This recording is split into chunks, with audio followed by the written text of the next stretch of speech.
Olá pessoal, tudo bem? Professor Evilásio. Hoje nós vamos dar seguimento às nossas aulas de Química 1 para o primeiro ano. Nós estamos vendo exatamente com vocês o assunto estequiometria. Pode parecer até cansativo, né? Mas a verdade é que a estequiometria é uma área de conhecimento dentro da química que pode ser aplicada em vários ramos, né? Em vários outros detalhes, em várias outras situações. Então a gente está vendo todas as possibilidades possíveis para que você possa estudar e resolver questões que envolvam cálculo estequiométrico. Não só na parte de química geral, mas também vocês vão precisar na parte de fisicoquímica, de química orgânica e em diversas outras áreas de conhecimento. Bom, para a gente dar seguimento às nossas aulas sobre estequiometria, nós já vimos aqui relações estequiométricas fundamentais, nós já vimos aqui a questão da pureza, nós já estudamos aqui rendimento da reação, e fechamos a nossa última aula falando sobre a relação que existe entre pureza e rendimento. Hoje nós vamos ver uma outra parte da estequiometria que envolve o que nós chamamos uso de reagentes em excesso e reagente limitante. Esse é um campo da estequiometria muito importante. Por quê? Porque muitas vezes as reações químicas, ao acontecerem, não necessariamente as substâncias elas reagem de forma total. Muitas vezes você coloca excesso de reagente para que você tenha a certeza de que o outro reagente que vai reagir seja totalmente consumido, porque ele é que é o mais importante.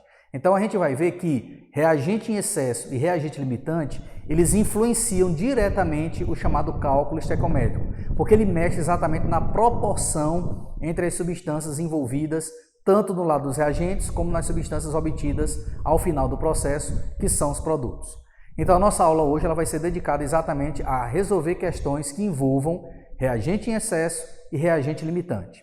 Mas o primeiro passo que nós vamos ter que determinar aqui, qual é? O primeiro passo, pessoal, é entender que reagente limitante e reagente em excesso, eles têm funções diferentes no cálculo estequiométrico. Por exemplo, quando você fala de reagente limitante, o reagente limitante, pelo que o próprio nome sugere, é aquele que limita a sua reação. Então, se é aquele que limita a sua reação, é aquele que vai ser responsável pela determinação final da reação. Então, o nosso reagente limitante sempre é aquele reagente que nós vamos dar uma importância maior, porque ele é a partir dele, na verdade, que nós iremos determinar o nosso processo estequiométrico. Já quando você fala em reagente em excesso, aí a gente lembra que reagente que está em excesso significa dizer que existe uma quantidade dele que não participa da reação, porque o excesso não participa da reação, né? Então, o reagente em excesso é aquele que não vai ser determinante para a sua reação estequiométrica. Ele não vai fazer parte da sua proporção. Então, é de fundamental importância que quando você pegar alguma questão que envolva reagente em excesso e reagente limitante, a gente reconheça qual dos reagentes é o limitante e qual deles é o que está em excesso. O excesso normalmente você despreza, porque não é ele que você vai trabalhar, e trabalha apenas com o reagente que está limitando a sua reação.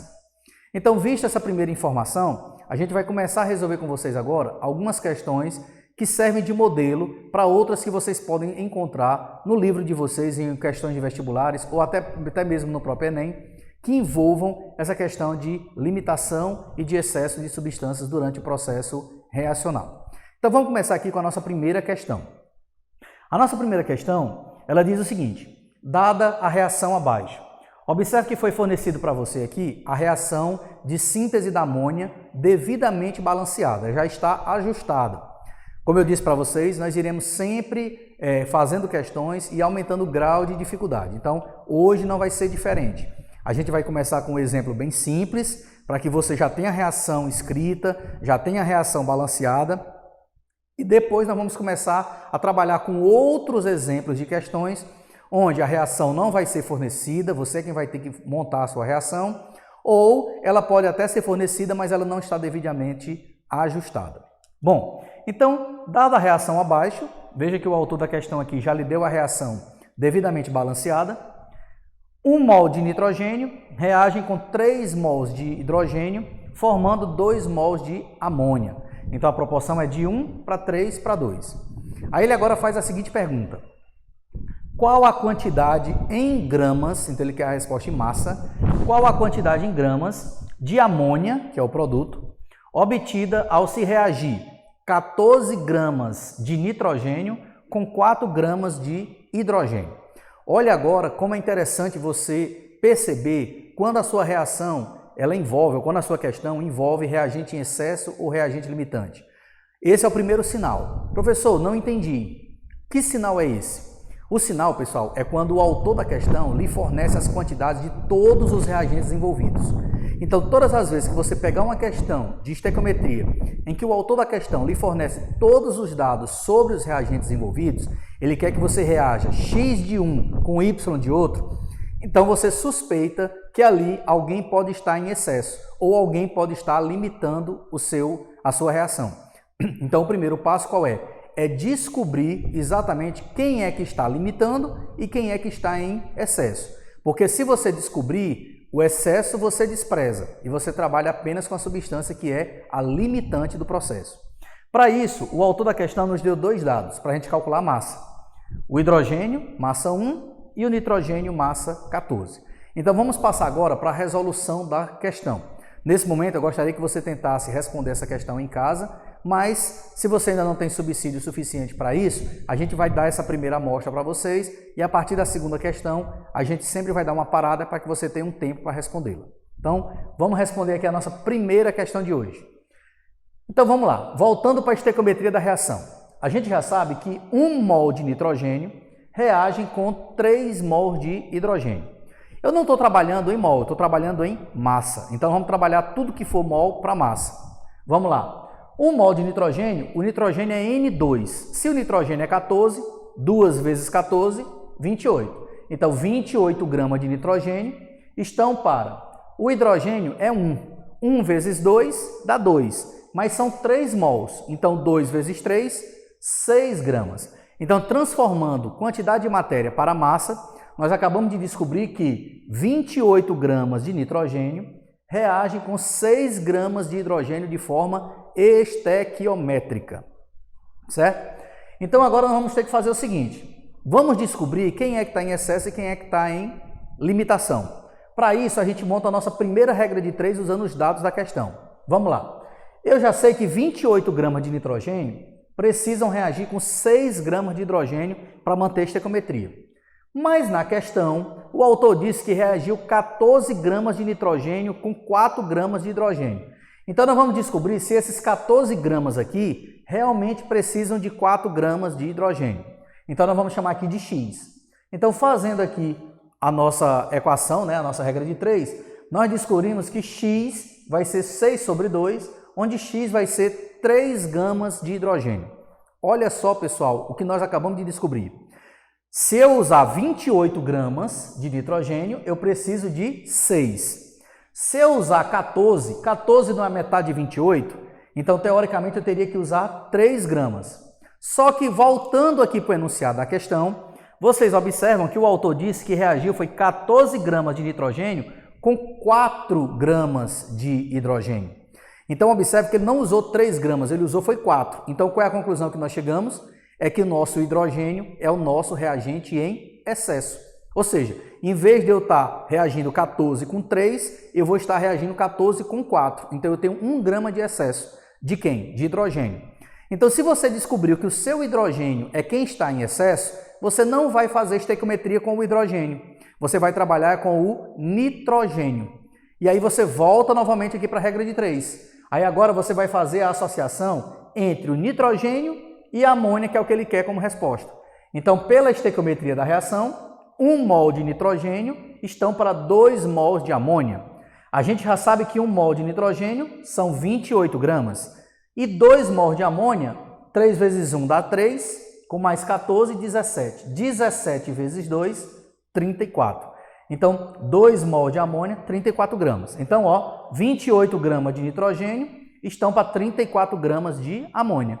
Se eu reagir apenas os 14 gramas, que é o meu reagente limitante, eu vou encontrar X. Com esse cálculo aqui, a gente vai encontrar que o nosso X é de 17 gramas de amônia. Então, o que é que vocês estão observando? Que nós tivemos que descobrir primeiro quem era o nosso reagente em excesso, desconsideramos esse excesso e trabalhamos apenas com o outro reagente, que é o que está limitando a reação. Quando você descobre quem é o reagente limitante, a sua estequiometria final deve ser feita a partir dele, da substância que está em limitação, tá certo? Então, usando então o nitrogênio como reagente limitante, a gente encontrou uma massa de amônia de 17 gramas, que é a resposta da nossa primeira questão. Então, agora nós vamos partir para resolver mais algumas questões com vocês. Vamos para a nossa segunda questão. Bom, agora vamos dar seguimento à nossa aula, vamos resolver mais algumas questões. Então, vamos partir para a nossa segunda questão. A partir dessa segunda questão, eu gostaria que vocês, usando o modelo da primeira, tivessem um tempinho para responder antes de avançar no vídeo e ver a resolução dela, tá certo? No quadro, eu já fiz duas questões aqui, a segunda e a terceira, com as suas respectivas respostas, mas eu gostaria que vocês se detessem a analisar apenas o enunciado de cada uma das questões e tentassem resolvê-las de forma sozinha, né? Para ver se realmente vocês acertaram com o que nós vamos fazer aqui. Então, o enunciado da segunda questão diz o seguinte: na combustão completa do etanol, que é C2H6O, observe que foi dada aí a fórmula do etanol, qual a quantidade de gás carbônico obtida em gramas ao se reagirem 4 mols de etanol com 9 mols de oxigênio? Aí foi fornecido para vocês aqui as massas do carbono, que é 12, e a do oxigênio, que é 32, tá certo? Bom, desculpe, 32 não, pessoal, 16, eita, o professor aqui, ó, cometeu um equívoco, 16. Então, o carbono 12 e o oxigênio 16, tá certo? Então, vamos partir para cá. A gente já sabe que a reação não foi fornecida para vocês. Então, o primeiro passo para você responder a nossa questão, qual é? Montar a sua equação a partir do enunciado do texto. Então, lá no texto ele diz, na combustão completa do etanol. E ele quer saber a quantidade de gás carbônico. Então, observe que ele já está dando uma pista para você. Pessoal, combustão completa de um hidrocarboneto ou de um álcool é formar gás carbônico e água. Então, montando a sua equação, nós temos C2H6O, que é o etanol, reagindo com o oxigênio, produzindo gás carbônico e água. O segundo passo, depois de montar a equação, qual é? É efetuar o balanceamento pelo método de tentativas. Quando você realizar o balanceamento, você vai encontrar exatamente esses coeficientes. 1 vezes 2 dá 2 carbonos, 2 vezes 1, 2 carbonos. 1 vezes 6 dá 6 hidrogênios, 3 vezes 2, 6 hidrogênios.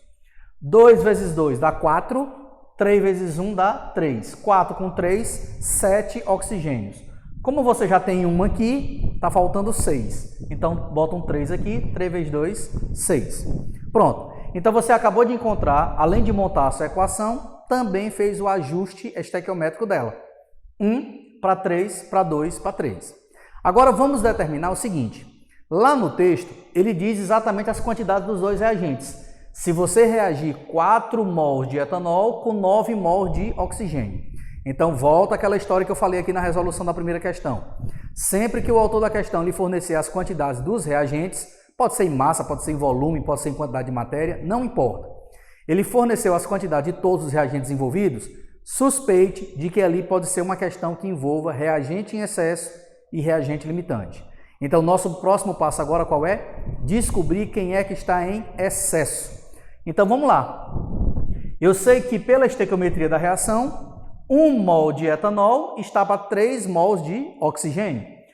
Se eu utilizar os 4 mols de etanol que ele disse aqui no texto, qual é a quantidade de oxigênio que eu vou precisar? Ora, pessoal, se 1 está para 3, 4 vai estar para o quádruplo, que é 12. Então, a quantidade de oxigênio seria de 12 mols. Então, veja, vamos analisar o resultado. Eu estou reagindo 4 mols e preciso de 12 mols de oxigênio. Mas lá no texto, ele diz que 4 mols de etanol reagiram foi com 9 de oxigênio.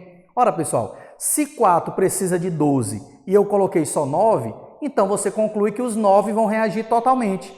Então, não é o oxigênio que está em excesso. Quem está em excesso agora é o próprio álcool. Ele é que está em excesso, porque 4 precisaria de 12 e você só está usando 9. 9 é menor do que 12. Então, não é o oxigênio que está em excesso. Quem está em excesso é o etanol. Você agora descobrindo que o etanol é quem está em excesso, você despreza ele na hora de fazer agora a resolução da questão. Você vai trabalhar com o seu reagente limitante, que acabou de descobrir que é o oxigênio. Então, você agora estabelece outra regra de 3. Pela estequiometria, 3 mols de oxigênio estão para 2 mols de gás carbônico. Então, vamos lá. 3 mols de oxigênio estão para 2 mols de gás carbônico. 3 mols de oxigênio continua 3 mols. Agora o gás carbônico ele quer a resposta em massa. Então nós vamos transformar 2 mols de gás carbônico para massa. Ele deu os dados aqui para você calcular. Então vamos lá. 2 vezes 16 dá 32. 32 com mais 12, 44. 44 vezes 2, 88 gramas. Então 3 mols de oxigênio estão para 88 gramas de gás carbônico. Se eu utilizar os 9 que foi utilizado aqui no enunciado da questão, então os 9 mols vai me dar X gramas de gás carbônico. Fazendo esse cálculo matemático, nós encontramos um total de 264 gramas de gás carbônico, tá certo? Então veja que nós trabalhamos com o nosso reagente limitante, que no caso aqui foi o oxigênio. Então 264 gramas de gás carbônico é a resposta da nossa segunda questão. Bom, dando continuidade então à nossa aula, vamos agora resolver mais uma questão envolvendo reagente limitante em excesso. Eu queria mais uma vez que vocês se debruçassem sobre o enunciado da questão e deixassem para ver a resolução depois. Então desse uma pausa no vídeo e observasse apenas o enunciado da questão. Quando vocês resolverem a questão, vocês dão play novamente no vídeo e aí vocês observam a resolução da questão. Bom, a terceira questão diz o seguinte: dada a reação abaixo, observe que agora foi fornecida a reação. Será que essa reação já está balanceada? Se ela não estiver balanceada, qual seria o próximo passo? Balancear essa reação. Então, se você observar, H2 mais Cl2 formando HCl. Se você tiver um pouquinho de curiosidade, você vai ver que essa reação não está balanceada. Então, a síntese do cloreto de hidrogênio a partir do hidrogênio e do cloro. Aí vem a seguinte pergunta. Nessa reação, o HCl foi obtido ao se reagir 10 gramas de hidrogênio com 497 gramas de Cl2, que é o gás cloro. Qual a massa de HCl obtida? Então veja mais uma vez que o autor da questão lhe dá exatamente as quantidades, nesse caso em massa, as quantidades dos reagentes envolvidos. Então você tem a quantidade de hidrogênio e tem a quantidade de cloro. E aí ele quer saber exatamente a massa do produto obtido a partir dessas quantidades. E aí ele forneceu para você aqui as massas dos elementos. O hidrogênio 1 e o cloro 35,5. Então tentem fazer agora essa questão, dê uma pausa aí no vídeo, tentem resolver essa questão e voltem depois para ver a resolução dela. Muito bem. Então, feita essa pausa e você tentou resolver a questão no seu caderno, vamos agora partir para a resolução da nossa questão. Bom, a gente sabe que pela reação fornecida, H2 reage com Cl2 formando HCl. Em que proporção? Quando você faz aqui o balanceamento, 1 mol de H2 reage para 1 mol de Cl2, formando 2 mols de HCl, né? Então, o balanceamento correto é de 1 para 1 para 2. Bom, aí agora vamos trabalhar para saber quem é que está em excesso. Vamos lá. Pelo enunciado da questão, ele diz que reagiu 10 gramas de hidrogênio com 497 gramas de cloro. Então, vamos ver se isso aí é correto. Eu sei que pela estequiometria, 1 mol de gás hidrogênio está para 1 mol de gás cloro. Então, 1 mol de hidrogênio, 2 vezes 1 é 2, vezes 1 dá 2. Então, 2 gramas. 1 mol de Cl2 é 2 vezes 35,5, que dá 71. 71 vezes 1, 71. Então, 2 gramas de hidrogênio estão para 71 gramas de HCl. Se eu reagir os 10 gramas de hidrogênio, qual é a quantidade de cloro que eu ia precisar? Fazendo esse cálculo aqui, pessoal, nós vamos descobrir que a quantidade de cloro necessária para reagir com os 10 gramas de hidrogênio é de apenas 355 gramas. Mas lá na questão, o autor disse que os 10 gramas reagiu foi com 497. Então veja que 497 é maior do que a quantidade necessária, que era 355. Então a gente acaba de descobrir que quem está em excesso é o gás cloro. Então, se o gás cloro está em excesso, a gente vai desconsiderá-lo na nossa estequiometria final e vamos trabalhar apenas com um reagente limitante, que no caso é o gás hidrogênio. Aí agora vamos partir para a resolução dela. Pela estequiometria da reação novamente, eu sei que 1 mol de gás hidrogênio estão para 2 mols de HCl. Então você monta a sua regra de 3 aqui. 1 mol de hidrogênio estão para 2 mols de HCl.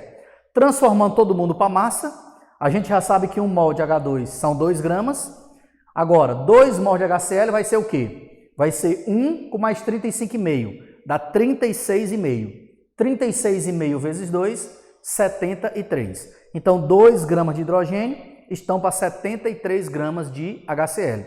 Os 10 gramas, que é o nosso reagente limitante de hidrogênio, estão para X. Fazendo esse cálculo matemático, nós encontramos que a quantidade real de HCl produzido a partir dos 10 gramas de hidrogênio, que é o seu reagente limitante, é de 365 gramas de HCl. Bom, para fechar nossa aula agora, nós vamos fazer mais uma questão, onde nessa questão eu nem vou fornecer a reação e nem vou fornecer o balanceamento. E gostaria que vocês tentassem fazer usando a mesma técnica. Primeiro o enunciado da questão, para depois dar uma pausa, depois volta a dar o play no vídeo para que você veja a sua resolução. Então vamos lá para a quarta questão. Bom, então agora nós vamos resolver a nossa última questão da videoaula de hoje. Bom, na nossa videoaula de hoje, a gente começou a trabalhar com reagente limitante em excesso. Então, para finalizar a nossa aula, vamos colocar aqui um exemplo agora com um pouco mais de dificuldade para você. Lembrando que você lê o enunciado da questão e tente resolver. Dê uma pausa no vídeo e tente resolver. Após você retornar, fizer a questão, você retorna, dá o play no vídeo e você observa a resolução da questão. Então façam isso agora nesse momento. Pronto.